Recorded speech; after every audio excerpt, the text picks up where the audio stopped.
Hi, this is Bob Pockrass, and welcome to the SceneDaily.com pre-race rundown for this weekend's Samsung 500 at Texas Motor Speedway. Texas is a 1.5-mile track, an intermediate track.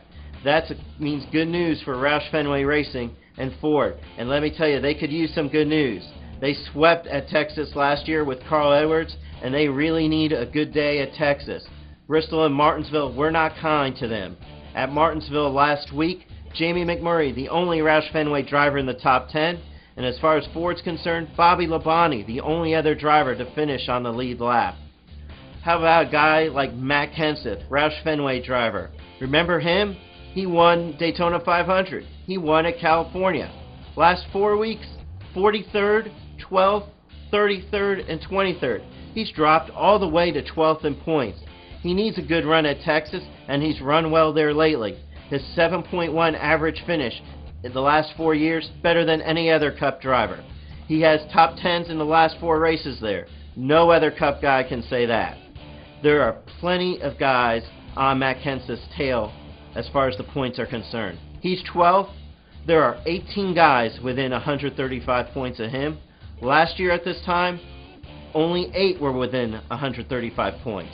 If you went all the way back to 30th, 246 points separated 30th and 12th. Again, that's only 135 points now separate 30th from 12th and the all-important cutoff for the chase. So Matt Kenseth needs a good day at Texas. Another guy who needs a good day at Texas, Kurt Busch. He won the last intermediate race at Atlanta, but I don't know if he'll carry any momentum to Texas. He was in 11th and 18th at the 2 short tracks, and his last 2 finishes at Texas, 23rd and 40th. Now, it's not like a lot of guys have great momentum when you think about Texas. Carl Edwards obviously does. He's won the last 2 races there and has 3 wins overall.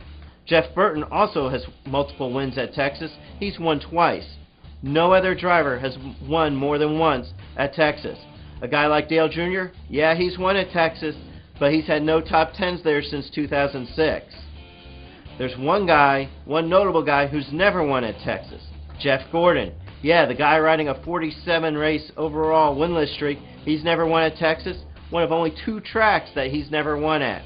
He's also never won at Homestead Miami Speedway. Who else might we want to watch at Texas? How about Tony Stewart and Ryan Newman, teammates at the new Stewart-Haas Racing? I think they can have a very good day at Texas. They've both won there. They both like the track. It's their type of track. I expect them to do well. Tony Stewart's even going to run the nationwide race for Kevin Harvick on Saturday. Among other things to watch at Texas, watch the Toyota guys. Remember, a lot of them had troubles with engines at California and Las Vegas. Will they have trouble at Texas? They seem to have their program fixed for intermediate tracks in Atlanta. But was that a quick fix, or have they now come up with something new to try at Texas? We'll just have to see. Among other people nervous at Texas will be guys who are 20th to 30th in points.